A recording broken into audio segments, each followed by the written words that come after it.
जब किसी भी एक्सप्रेसवे का निर्माण होता है तो देश उसके जरिए तरक्की की नई रफ्तार भरता है। दरअसल एक एक्सप्रेसवे जिस किसी इलाके से गुजरता है वहां विकास मील का पत्थर साबित हो जाता है। कल प्रधानमंत्री नरेंद्र मोदी एक ऐसे ही माइलस्टोन की बुनियाद रखने जा रहे हैं। पीएम 120 किलोमीटर लंबे बेंगलुरु मैसूर एक्सप्रेसवे का उद्घाटन करने वाले हैं। ये एक्सप्रेसवे रफ्तार की दुनिया में हाईटेक होते हिंदुस्तान की नई बानगी है। एक्सप्रेसवे की रफ्तार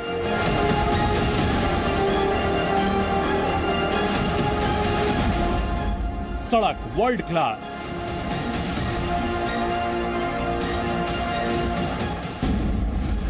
बेंगलुरु टू मैसूर 90 मिनट,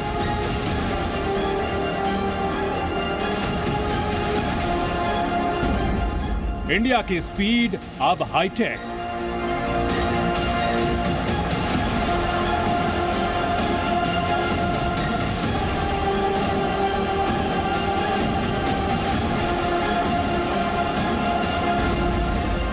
इस वक्त आप जो तस्वीर देख रहे हैं इसकी इबारत में न सिर्फ शानदार, माकूल और दुनिया के बड़े से बड़े मुल्क की सड़कों को टक्कर देने वाला एक्सप्रेसवे दिख रहा है, बल्कि ये एक्सप्रेसवे हाईटेक हिंदुस्तान की एक ताकतवर बानगी भी है।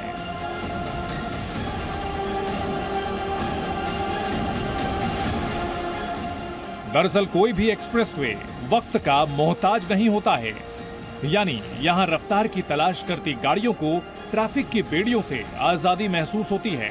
बेंगलुरु मैसूर के बीच बना 120 किलोमीटर लंबा एक्सप्रेसवे बिल्कुल इसकी तस्दीक करता नजर आ रहा है। अब से कुछ घंटों में इस एक्सप्रेसवे को औपचारिक तौर पर आम लोगों के इस्तेमाल के लिए खोल दिया जाएगा। प्रधानमंत्री नरेंद्र मोदी इस एक्सप्रेसवे का उद्घाटन करेंगे और देश के परिवहन मंत्री नितिन गडकरी की भी मौजूदगी होगी। बेंगलुरु से मैसूरू की दूरी तकरीबन 120 किलोमीटर है। अब तक इस दूरी को तय करने में 3 घंटे या उससे ज्यादा का वक्त लगा करता था, पर अब बेंगलुरु और मैसूरू के बीच तैयार हुआ ये एक्सप्रेसवे इस दूरी को 90 मिनट या उससे भी कम कर देगा। केंद्र सरकार की भारतमाला परियोजना के तहत तैयार ये एक्सप्रेसवे कई मायनों में खास है। बेंगलुरु मैसूर एक्सप्रेसवे को बनने में 9 साल लगे, लेकिन जब ये बनकर तैयार हो चुका है तब साफ दिख रहा है कि मेहनत कामयाब हुई है और देश के 2 बड़े शहरों के बीच सफर बेहद आसान हो गया है।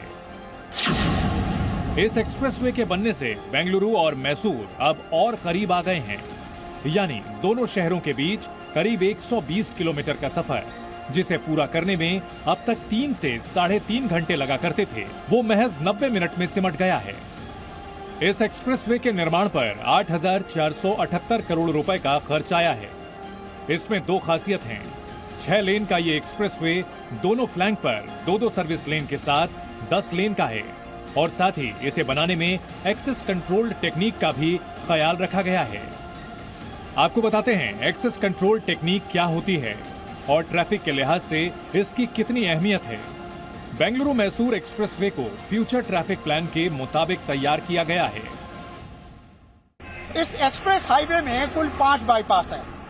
इन बाईपास को एक्सप्रेसवे से कुछ इस तरह से जोड़ा गया है कि यदि आप एक्सप्रेसवे से चलते हुए अपने शहर की तरफ जाना चाहते हैं तो आप बेहद आसानी से अपने शहर पहुंच सकते हैं, पर यदि अपने शहर से आपको इस एक्सप्रेसवे तक आना है तो आपको थोड़ी ज्यादा दूरी तय करनी पड़ेगी। ऐसा इसलिए ताकि आपके शहर का अनावश्यक ट्रैफिक एक्सप्रेसवे की रफ्तार को कम न कर पाए। ये एक्सप्रेसवे जिस किसी शहर से गुजरेगा वहां के ट्रैफिक दबाव से इसे मुक्त रखा गया है। इसका मतलब है इस एक्सप्रेसवे पर कोई भी गाड़ी किसी भी दूसरी सड़क से अचानक प्रवेश नहीं कर सकती, बल्कि उसे एक तयशुदा मार्ग से होकर ही एक्सप्रेसवे पर आना होगा। और इसके लिए एक्सप्रेसवे को 5 बाईपास से भी जोड़ा गया है। श्रीरंगपटना, मांड्या, बिदड़ी, रामनगर, चन्नपट्टना, ये 5 वो छोटे छोटे शहर हैं जो बेंगलुरु से मैसूर जाने के दौरान रास्ते में आते हैं। एक्सप्रेसवे से होकर आने वाला यात्री बेहद आसानी से एक्सप्रेसवे से बाईपास होते हुए इन शहरों में पहुंच सकता है। पर इन शहरों में से कोई गाड़ी इस एक्सप्रेसवे पर आना चाहती है तो उसे थोड़ी ज्यादा दूरी तय करनी होगी।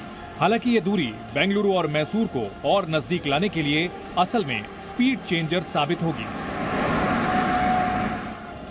जयपाल शर्मा के साथ ब्यूरो रिपोर्ट, जी मीडिया। बेंगलुरु मैसूर एक्सप्रेसवे सामाजिक प्रगति, आर्थिक उन्नति और विकास के नए मानदंड रचने वाला है। प्रधानमंत्री नरेंद्र मोदी ने भी यही उम्मीद जाहिर की है। पीएम कल इस एक्सप्रेसवे के साथ ही कर्नाटक में 16,000 करोड़ रुपए की दूसरी बड़ी परियोजनाओं का भी शिलान्यास और उद्घाटन करेंगे।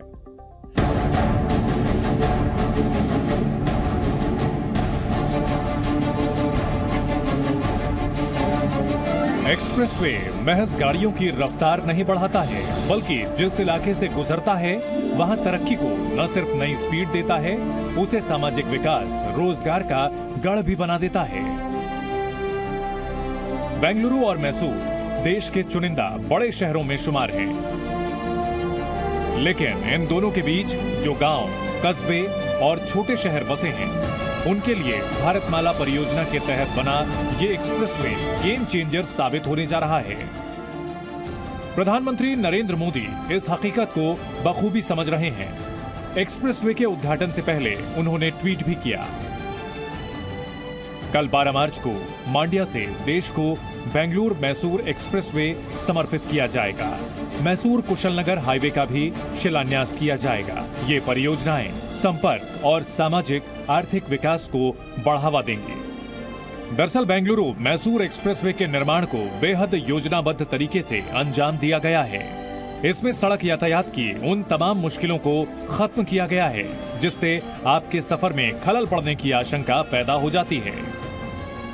भारतमाला परियोजना के तहत तैयार इस एक्सप्रेस हाईवे को बनाने में 8,500 करोड़ से अधिक की लागत आई है। इस दौरान 4 रेलवे ब्रिज, 9 बड़े ब्रिज, 40 छोटे और मध्यम दर्जे के ब्रिज और 89 अंडरपास और ओवरपास ब्रिज का भी निर्माण किया गया है। बेंगलुरु मैसूर एक्सप्रेसवे का निर्माण national highway authority of India यानी NHAI ने किया है। केंद्रीय परिवहन मंत्री नितिन गडकरी ने भी ट्वीट के जरिए इस एक्सप्रेसवे को लेकर जानकारियां साझा की हैं। उन्होंने प्रधानमंत्री नरेंद्र मोदी के उत्कृष्ट और प्रेरणादायी नेतृत्व को इस मिशन का आधार बताया है। दरअसल बेंगलुरु मैसूर एक्सप्रेसवे के साथ ही कुछ और बड़ी परियोजनाएं हैं जो कर्नाटक के भविष्य के लिए अहम साबित होने वाली हैं। पीएम 16,000 करोड़ रुपए की परियोजना का शिलान्यास करेंगे। मैसूर कुशलनगर 4 लेन हाईवे की बुनियाद रखेंगे। IIT धारवाड़ देश को समर्पित करेंगे। हुबली स्टेशन पर दुनिया के सबसे लंबे प्लेटफॉर्म को देश को समर्पित करेंगे। पुनर्निर्मित होसपेट स्टेशन देश को समर्पित करेंगे। धारवाड़ के multi village water supply scheme का शिलान्यास करेंगे। हुबली धारवाड़ स्मार्ट सिटी की योजनाओं का उद्घाटन, शिलान्यास करेंगे। इन सभी परियोजनाओं के साथ ही देश के एक महत्वाकांक्षी एक्सप्रेसवे बेंगलुरु मैसूर एक्सप्रेसवे के उद्घाटन की तैयारियां आखिरी चरण में हैं। अब बस इंतजार तरक्की को नई रफ्तार भरने की है। जयपाल शर्मा के साथ ब्यूरो रिपोर्ट, जी मीडिया।